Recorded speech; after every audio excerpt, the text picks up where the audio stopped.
welcome to this tutorial on the Arduino Uno. Today we're going to be looking at a pin entry sketch. Emulates the same kind of thing you'd find on a safe door, or in actual fact the doors we have on campus here at the university. Pin code doors there, be the same thing.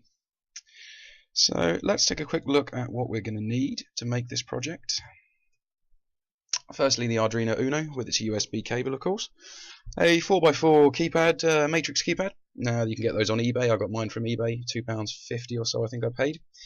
An I2C LCD screen. If you're not familiar with I2C, it stands for Integrated Circuit, but effectively what it means is you can get away with using 2 pins out of the very minimal amount available on the Uno. Because when you add things like a matrix keypad which takes 8, you wouldn't be able to have enough pins to add a standard fitting of an LCD. You could use a shift resistor, which I tried, however that did not work for me. I may well have got it wrong myself, but sadly it didn't work, so I invested in an I2C LCD, which I think was about £4 or £4.50 from eBay as well. You need 2 standard LEDs, preferably red and green or red and blue as I've used here, 14 standard wires, which jumper wires, and 2 10k resistors to go for the LEDs. Right, so let's take a quick look at the project in action.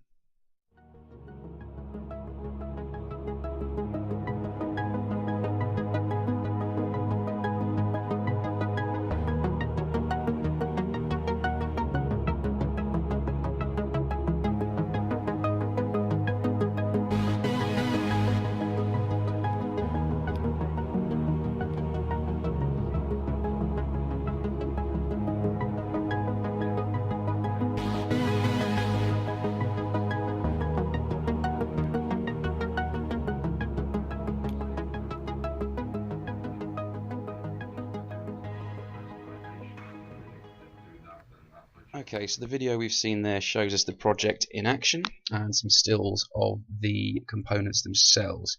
I chose to put in the stills of the components just to make sure that everyone was aware of what they all of course look like, and make sure that if you were trying to build this you have the correct ones. There are 1 or 2 points to note on this schematic before we go any further. Firstly, this is obviously a 3x4 keypad. I wasn't able to find a 4x4, not for want of trying.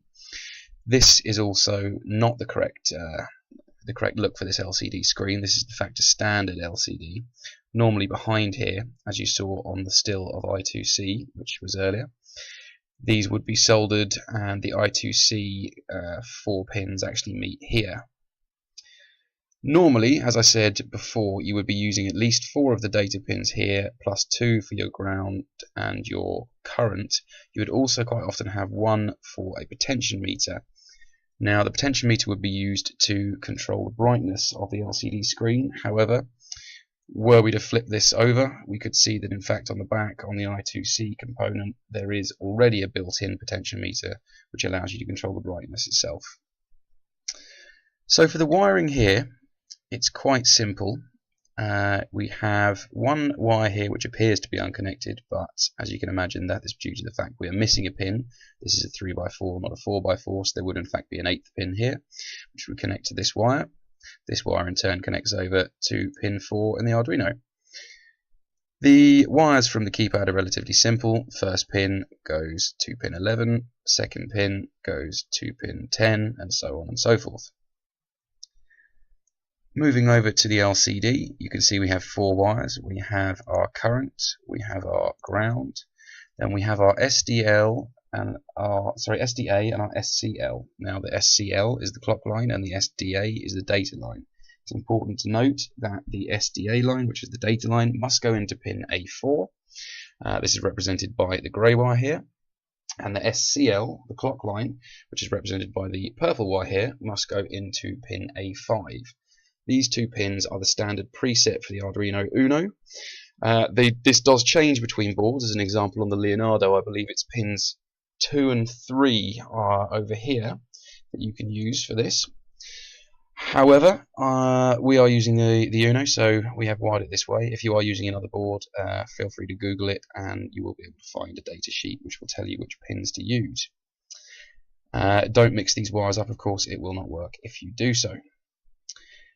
Now, regarding the rest of this schematic, there's very little else to see. Over here we've got the two LEDs and their resistors.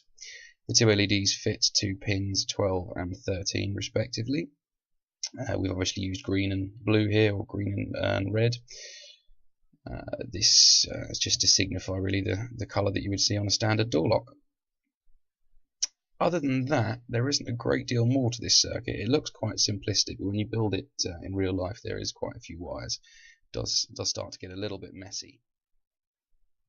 Okay, so here we have the code. I'd like to start off by thanking the guys over at Let's Make It who provided a good part of this code. It was far beyond my level to begin with, so I had to use quite a lot of their code and teach myself from that. So big thanks to them. You can check out their stuff over at zen-tv. I'll also put a link to their website in the notes. Right, so starting off, we can see here we've included three libraries: wire.h, liquid crystal I2C.h, and keypad.h.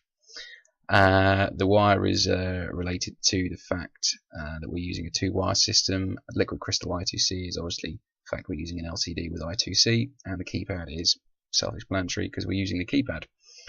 The liquid crystal I2C is a modified library, so that will be included. In fact, I'll include all three libraries in the downloadable file as well, just to make sure that if you are making this, you do have the right ones. I spent many days trying to fiddle around with libraries, and it got me absolutely nowhere really. So we then move on and we set obviously green and red as the variables for the LED, so you can change those whenever you like. We then use char or car, which I'd never heard of before, which is in fact data type. Takes up 1 byte of memory to store a character. I'd not come across this before, so I had to look it up and try and work out why it was there. The reason for having, just out of interest, having these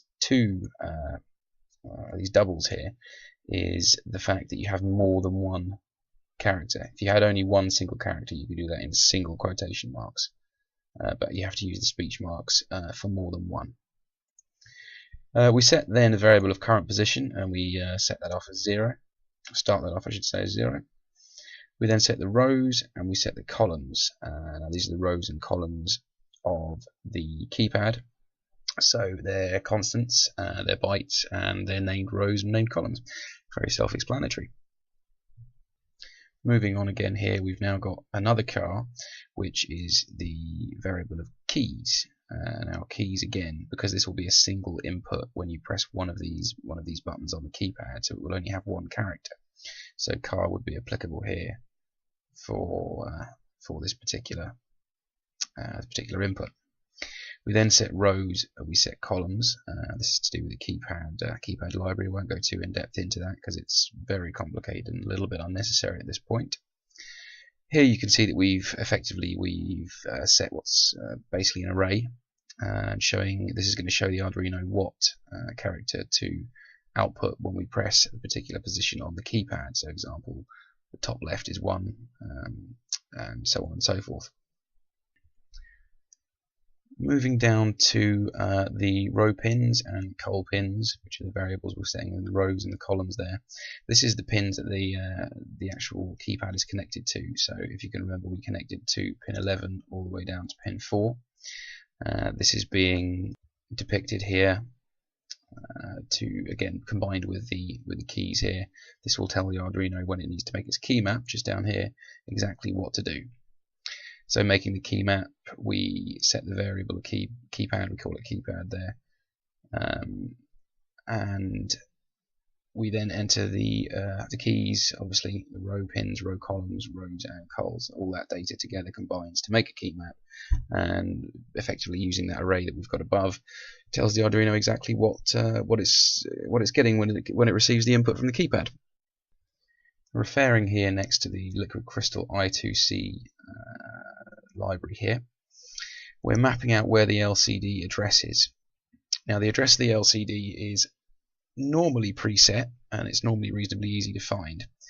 However, if you do find that you're connected to the correct pins and you're still not getting any results, it probably is because you have the address wrong.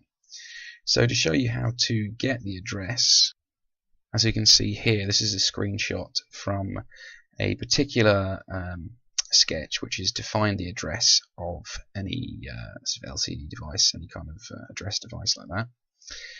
And you can see over here, when you've opened the serial monitor and you're running the program, it in fact then displays I2C device found and gives you the address. This address is the one that you will use, as you can see here, 027, which is what we have in our code. After 027 we have 20 and then 4. Now this is, in fact, would look incorrect, and it is really incorrect. This project was originally made for a 20 by 4 LCD screen, however I'm using a 16 by 2. However, I found by modifying this to 16 by 2, it in fact really just tore up the whole program. And I actually don't know why it did that, to be honest. I'm pretty sure it's down to the way the libraries work and the way this is configured here from Liquid Crystal I2C library, which was modified by the guys over at Let's Make It. I'm pretty sure the modifications they've made are bespoke to a 20 by 4 LCD screen. At present it works fine due to some other changes I've made within the actual program here itself. Normally though you would be using 16 by 2. Into the setup then here, we initialize the LCD, we turn the backlight on, so we now have all of our power to the LCD screen. We then call a function called enter pin. Now going down to look at enter pin, we can see here enter pin, and this is standard void enter pin, so standard function. We use clear screen, which is exactly a function below. Clear screen merely puts 16 blank characters across the first row and 16 blank characters across the second row. There is probably a better way to do this, however I as yet have not had time to find one. I know the other team that made the original version of this code, they didn't have time to find one either, so I'm thinking there probably is one, but maybe it's well hidden. So back to enter pin, we set our cursor to the first point on the first line, which is 0, 0. We then print out enter pin. This in turn outputs, as we can see here, enter pin. Apologies for the smudge mark on the LCD screen there. It's a bad photo. So moving back up to where we were when we called enter pin. We've been here now. We're moving down. We are setting red and green, which are the variables we've named our red and green LEDs. Setting them standard pin mode to output, and the digital write them to low, so they are off for the time being until they're called to be on by the functions later on in the program. So moving down into the loop, we're setting L here, which we're going to use in our for loop. You can use anything really for that. You can use X, we quite often use in 4003. So we're getting the key via keypad.getKey. We're then saying, is that key equal to 0? If it isn't equal to 0, then we are moving our cursor to character 10 of line 1. We're printing 4 blank spaces, which is really just to be making sure that we are not having anything that could have already been printed there by accident somehow. Because if you don't clear a screen on an LCD, it will just print consistently over the top of what's there until you can't make out what's going on. We then set our cursor back to character 10 of line 1, and we start our for loop. Now, our for loop we've done before, so I won't go into that. What we're saying here though is we're printing the asterisk here for each of the keys, obviously being that this is a secret key code supposedly. You don't want, if you press, as we've got 1, 2, 3, 4, you don't want everyone to see that you've pressed 1, 2, 3, 4, so it'll show the 4 asterisks. We then move down to the next if function here. So we're saying, is our key equal to our pin in our current position? So as an example, if this is the second key press and you've pressed 2, you're saying, is the key here, which the value is 2, equal to 2 in the current position of 2, as it happens to be in our key, in our code, sorry. If it is, then our current position adds 1 more, and we carry on this loop until eventually our current position is 4. If our current position hits 4, that means we've got all 4 correct, we've got the correct code. We then call the function correct. Now, as you can see correct here, first of all we turn on the green LED. We make sure to clear the whole screen. As I said before, it will just write over. We set the cursor to 0, 0, which is basically the first line, the first character on the first line. Then we print out pin correct and move down to the second line, door open. This would obviously open the door had we connected a motor to the Arduino, which wouldn't be a great deal more difficult than this.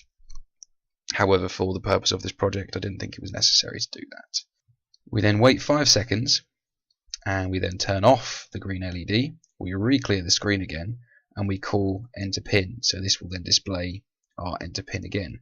Just to give you a quick visual of what happens when we do the correct code, when we enter the correct code. Here we can see the actual visual of the pin correct door open when the code is entered. So back to the code and where we were. So as we said, we've recalled now enter pin. So that will send us back up to the top of the loop. However, we still must discuss what happens if we get the code incorrect. Here we can see just at the end of the if statement we were at before. Once correct is displayed, we reset our current position to 0. However, if the current position does not equal 4, so effectively you don't get through to 4, you get 1, 2, no, kicked you out. We have the else statement here. We call the function incorrect, and as before, we reset our current position to 0. The function of incorrect is visible here. Exactly the same as the correct one, only different words and the red LED. Nothing different about that other than those. Once all of that's run, we are back to current position 0, and our actual program effectively then is now ended, and we're back to the enter screen. Right, well that covers everything for this project. I hope I've covered everything that everyone needed. Should you have any questions, please do post them underneath the video. If you like the video, give it a like. If you don't, then obviously give it a thumbs down. And I will supply all of the data from this project, the schematic from Fritzing, the code itself, links to various websites that I found helpful, and any other documentation that I think is going to be relevant. I will supply a link to an available download of all of that in the notes. Okay, thanks for watching.